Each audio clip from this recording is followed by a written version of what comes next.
Thanks for staying tuned to your station, the AfricaTelevision, and welcome to your program, Security Watch Africa. On this program, we'll give you the information you need to keep your life safe and secured. Today is a wonderful day. Some parts of the Federation, Nigeria, is having a rerun gubernatorial election, and it's important that people go about their lawful duty, cast their votes, and go back home. Though some reports we're getting from Nasarawa local government area of Kano State, it's not good enough. We're told that there's violence. Some talks are chasing some voters and some journalists, and that is not good. I know that the police will do everything possible to ensure that there is safety and that people are free to cast their votes. I know that, okay, after the governorship election that was held earlier on in the month, there was some reports not too good between the fight between the police and the military. I mean, during the week, the defense headquarters and the police headquarters had a joint press briefing to tell the public that they are working together as one, and that is heartwarming. Today, election is going on, like you already know by now. When the program is on votes have been casted, results have been known. But we have a man who has seen it all in terms of election policing and in terms of monitoring situations and keeping people safe and secured.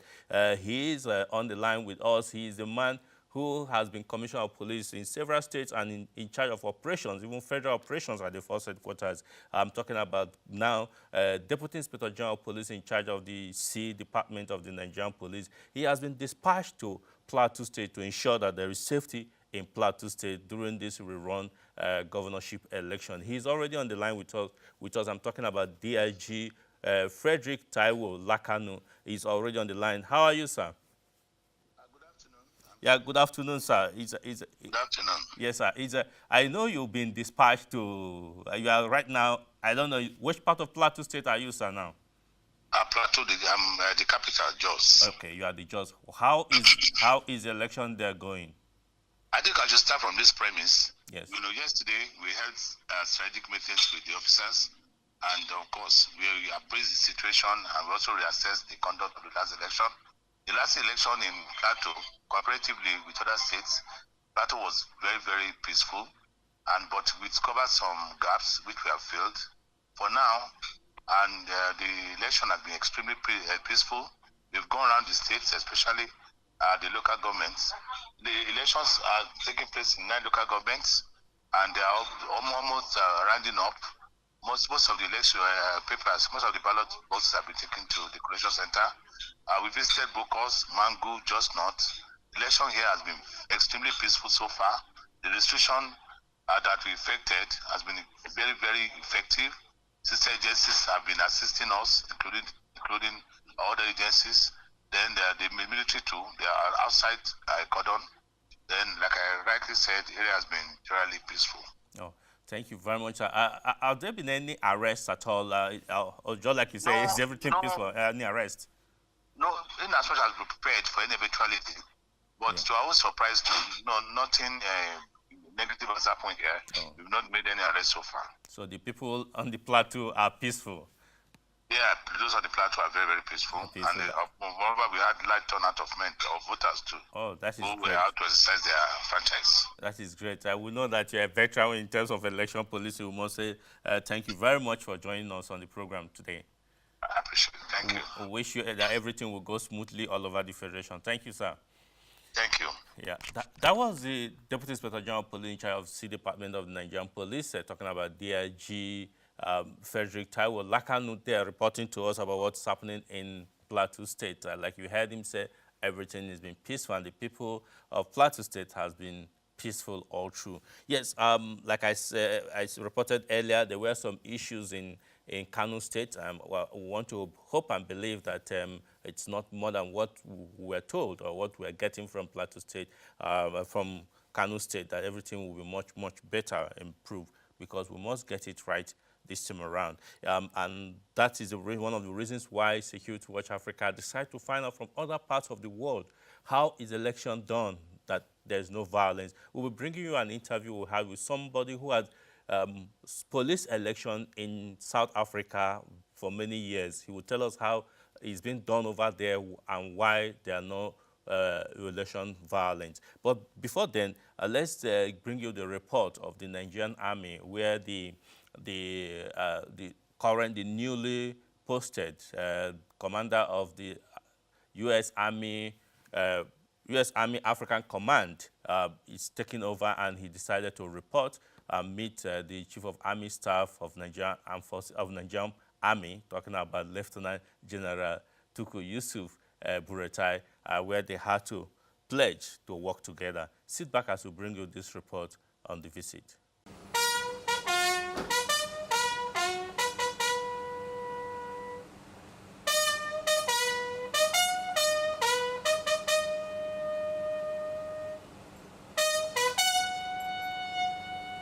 The need for cooperation and partnership among agencies of governments tasked with protecting territorial integrity of nations cannot be overemphasized, especially as terrorism and insurgency has become a global threat to world peace.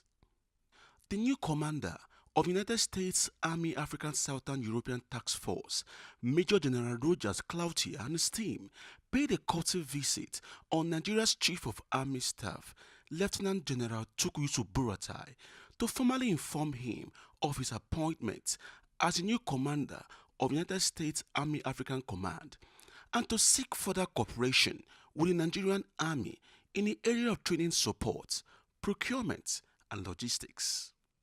General Rogers, during the visit, commended the Chief of Army Staff, Lieutenant General Tuku Yusuf Buratai, and the Nigerian Army for their efforts in curbing contemporary security challenges, especially the daredevil terrorist group Boko Haram. That very, very kind introduction. Sir, thank you so much for being so gracious with your time and the time of your staff. As the new USRAF commander, it's my first time in Nigeria, and I'm honored that you guys have really rolled out the red carpet for me and my team. I did want to compliment you on your honor guard. It was incredible. The soldiers were well disciplined. They did a phenomenal job. So my congratulations to that team. What we really want to do is this is my first visit. No, adios, and good to see you again. I met him when he was the MNJTF commander a while ago. And you guys are such important partners to us. This is one of my first visits as a new commander. And I want to get to know you. I know we have a lot going on together, so I'm just looking forward to having good discussions and figuring out how we can continue to strengthen our relationship for the long term and continuing to work together in the future. I'm pretty excited, sir. Thank you so much. And sir, you know, you guys have been great partners for us for many years, and you guys did a phenomenal job at the house. I wasn't here, but I heard all about it. And so, as we say in America, the pressure is on because you guys did such a magnificent job that you set a very, very high standard for everyone else to follow. And sir, you know, we have a common enemy in the Northeast, and your military, your army has been leading the way in the fight against that enemy, and you've paid dearly in treasure and blood. And so we want to make sure that we are good partners with you as we continue moving forward in this endeavor. So I brought some of my key planners here with me. Hopefully we can have some good, fruitful discussions about some of the training opportunities, the way ahead, and some of the stuff that we're planning on doing in the future. And I look forward to finding areas where we can collaborate and we can work together. As we say, you know, the old proverb, it takes two hands to clap, right? And we want to be one of those hands. Responding, General Buratai congratulated him on his well-deserved appointment and thanked the U.S. Army African Command for their assistance to the Nigerian Army, saying that the partnership between the two armies has helped to boost mutual efficiency and technical competence in the discharge of their constitutional responsibilities. United States, especially the United States Army Africa, have been having very good relationships at a number of activities, training especially, and support to the Operation Lafayette Dode, our counter-insurgency operation in the Northeast, which will receive tremendous support from you. And we want to most sincerely thank the United States government and thank U.S. Army Africa for all this support. We still have more to do together counter-terrorism is a global phenomenon which we must all join hands together to ensure we defeat these terrorists. The training of our units has been going on, and we appreciate continuous training of special forces also in Makurdi. Right now we have a much bigger formation, much bigger command, that all the special forces in the army fall under. Recently established the Nigerian Army Special Forces Command, which is of a divisional status. We have a commander. They are right now engaged in the Operation Denchin Turkey, which is the multinational joint task force operation around the Lake Chad waters. Mobilization has commenced, and I think even the operational activities have commenced also. So this Special Forces Command is a new formation which will require a lot of support from our partners, and which we would appreciate you to have that support, which we are already given to the Special Forces Brigade. So now we have another higher formation which will require more training, more resources. He further assured General Rogers and his team of the desire of the Nigerian Army to strengthen the existing agreement with the U.S. Africa Command, particularly in the area of training, logistics, and other defense-related matters such as counter-terrorism and insurgency training. Ernest Enuneku, Security Watch Africa, Abuja. Welcome back. There's need for all agencies of government, those who ensure that people live peacefully and do their business peacefully, work together, whether locally or internationally. So it's a good news to see that the United States, U.S. Army African Command commander visited the Chief of Army Staff of Nigerian Army, and the promises to work together is welcomed. And in this era where the world has become a global village, we believe that armies must work together so that the enemies of the society will be eliminated. Yes, let's go to, like I said earlier, in our desire to find out how election is done in other clients, in Africa particularly, because we talk about our system, drawing experiences from what is happening around us. We had an interview with a man who had supervised and police election in South Africa for many years, to tell us how is it in South Africa that we don't get reports of violence or people being attacked, and election seems to go smoothly, even in the hinterland and the urban cities. We'll try to find out from him his experience. We had an interview with him in Pretoria, South Africa. We'll be taking the interview for you to know and see how it's done in South Africa. By the way, election is taking place in South Africa this May. The general election will taking place. So when you go to South Africa, you see that there's no report of any violence. People are getting prepared to cast their votes. What is the difference with South Africa and Nigeria? Sit back as we bring you this interview.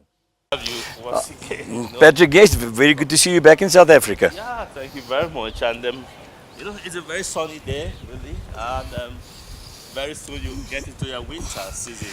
Yes, we'll experience the cold, but we'll be happy with the warmth while we have it. Yeah, that's nice. And incidentally, we are in this territory where you help sway as a police officer. But before we go into the detail of you having been a policeman for some time, let's get to meet you.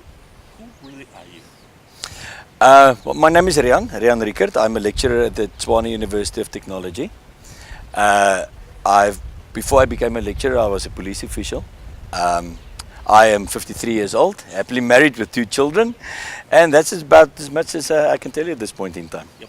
But I know you've been lecturing for 18 years now. Yeah, I'm in my 18th year, yes. 18th year. And you were a police officer for 17 years. For 17 years, yes. Oh, so that means for 35 years you've been in service. Serving body police. I've been a policeman, and I'll most probably die a policeman. I think it's too late to get out of it now. Now, how easy was it for you to transmit from being a police officer to becoming an academia, a lecturer? Patrick, yes. Being so many years in the police service, you obviously have gained a vast amount of experience. And also you got to the point where you could see things for what they are. You could see things going wrong and going correct. And also, fortunately, throughout my career, I invested time and money in studying. So I studied the academic part of it as well. So I had to do this balance, and there was a bit of a contradiction between what I had to do operationally and what I was taught theoretically. And I thought it at one stage, for me to grow as a person and for me to contribute to the country, I could do so much better outside the police service than inside the service itself. For the simple reason, I'm of the firm opinion that you've got to invest in the future, and that means in the next generations.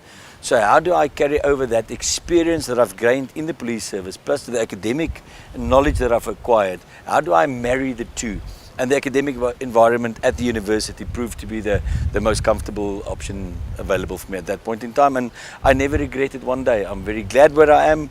I'm very happy where I am, and I feel I can make a contribution towards my beloved police service, but also to the generations that is to follow. Okay, now let's talk about what you are doing. What are you lecturing? What are you teaching this younger generation? I'm a bit of a jack of all trades at the university itself, but my main subject is policing and criminology, but mainly policing. To ask me specifically what I teach them is a bit difficult, but I'm very much focused on principles. If you know what is right from wrong, and you attempt to do what is right, then things will go. You won't always succeed. Obviously, you're going to make mistakes. But I'm all about principles. Teach the young ones what is the principle of honesty, the principles of ethics, the principle of your occupation, the principles of what you're supposed to do. Once they have that innate knowledge, then one can start with the finer detail and the operational do's and don'ts. And those operational do's and don'ts are usually given to them during basic training. But the principles somehow go lost. So I appreciate the youngsters in my classroom where I can not teach them just the principles, but actually how they fit into the greater context and the greater scheme of things. Okay, we are here in Pretoria. By the way, I understand the name is to be changed. Right? Yes. And maybe that is where you are trying the University of Technology, where you also. That's correct. All right. Okay, good. But you were once a commander, you were once a station commander. That's in correct. This territory, in this area. How was it then? Well, I must say I was a station commissioner from 1997, which means after the 1994 elections, until just after 2000. I think I left in June 2001 or 2000, I can't recall exactly. Then it was a difficult era. It was just after the elections. People were still in a bit of euphoria. And lots of expectations about the new government going to rectify the mistakes of the past. And there was an air of expectation. Crime, unfortunately, was also rampant because the criminal element usually are opportunistic in nature. And through people's euphoria, they saw their chances to commit crime. And also, our borders were a bit porous at that stage. It still is a bit. And a lot of people that never belonged here came here as well with criminal intentions.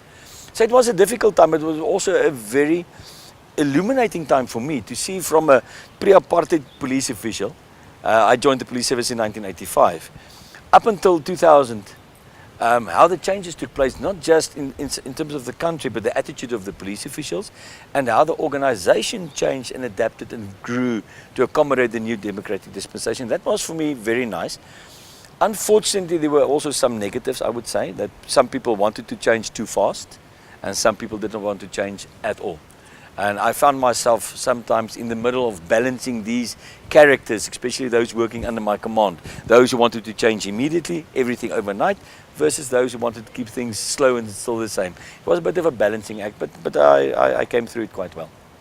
Okay, it's interesting talking with you. Haven't been involved in policing in pre-apartheid Yes. and post-apartheid period. But I know that in your career, you had faced some life-threatening situations Yes. in policing. Is it that difficult or dangerous? Yes, remember, nobody becomes a police official because it's a safe occupation. Everybody that joins the police service, even from day one, knows through the media and through the history itself that this is a dangerous occupation. So you enter a dangerous environment. You don't always work with dangerous people, but you get into situations which is not always under your control and which you are not responsible for. And sometimes you work with individuals who might not have your best interest or the best interest of anybody else at heart except their own. And some of them might be violent. And remember, you are interfering with their job, and their job is to steal and to murder and whatever the case may be, and they use firearms and weapons in the process. So their tools of the trade are dangerous. The persons that you deal with are often dangerous. But we must not forget that the policeman does not just work with the criminal. He works with the victims as well, with the general society.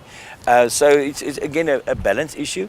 I would say that the dangerous element is unfortunately proportionately it's less than the non-dangerous one, but the impact is so much more. And it is dangerous, yes. Yeah, here in South Africa, you have the South African Police Service. In some other countries, you have police force. Really, what difference does it really make? Patrick, fundamentally no difference in terms of the mandate and the job of the police specifically.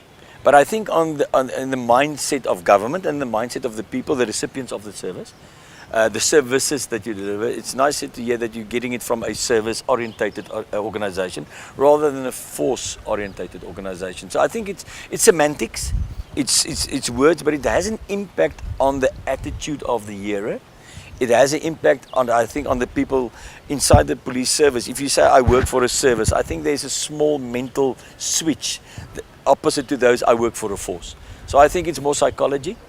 But in essence, the work remains the same. You've got the mandate from the law, you've got to apply the law. Law enforcement's got certain rules and regulations that you've got to follow. But I think it's a question of attitude. So the police service name might have an attitude connotation to it. Some people have said that the police of old, maybe of the time when you were practically involved in policing, and to the police, that there is some difference. Some might say maybe the issue that some police officers today do not have the passion as Yes. people of then. It is unfortunately so. Every generation criticizes the next or the previous generation, but I would like to say that, in my opinion, if I look at the caliber of police officials that is recruited these days, the criteria for me is not exactly the same as of old. In the older days, I would say there was a passion. It was not about the money. There is no money in policing, really. It was not about the career path. It was to serve the people. And you knew that your life was going to be in danger at certain occasions, yet you did not mind. And I think today's generation are not that inclined. They occupational health and safety and all those issues are there. But that occupational health and safety and legislation cannot cater for all situations. And I think, in my opinion, and I'm generalizing, I know there are brilliant police officials out there. I think there was a bit more of a soldier mentality, push-through mentality from the older generation, and I think the junior generation is slightly softer in that regard, slightly more aware of rights and those type of things. And I'm not saying rights did not exist when we were police officials, but there's a small nuance difference, in my opinion, in terms of if I was to go into a dangerous situation with an older type policeman of the previous generation, I'll feel more comfortable. Welcome back. Unfortunately, for time reasons, we will not be able to continue with this interview. We will continue next edition of this program. But like you heard him talk about his experiences, this is a man who, when in 1994, the first election, the wholly accepted election in South Africa, 1994, he was there and he supervised most of these security situations over there. You had him share his experience. But we'll bring you the concluding part of that interview next edition of this program, so you get to know what's happening. Until we'll come your way again next week. It's sad that we must leave for that program to continue. We must say thanks for staying tuned to your station, Africa Independent Television. Thanks for watching your program, Security Watch Africa, and bye for now.